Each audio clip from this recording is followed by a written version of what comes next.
3月16日日曜日、新潟県です。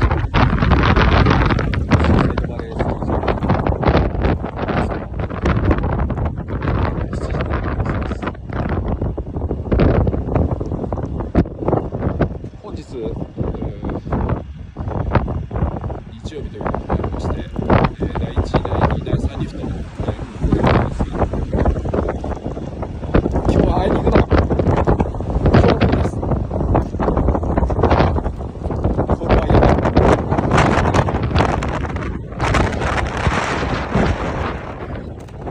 飛ばされる。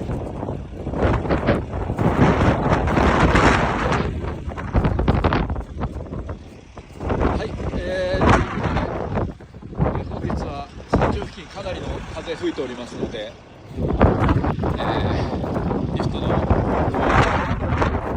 影響が出る可能性もあります。放送、それから SNS 等でご案内あると思いますので、そちらの方、ご覧いただきながらご検討いただければと思います。雪の方は十分あるんですけどね、残念ながら今日は風が強いです。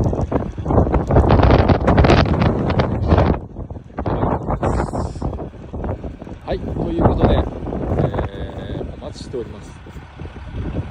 はい、熊地強風。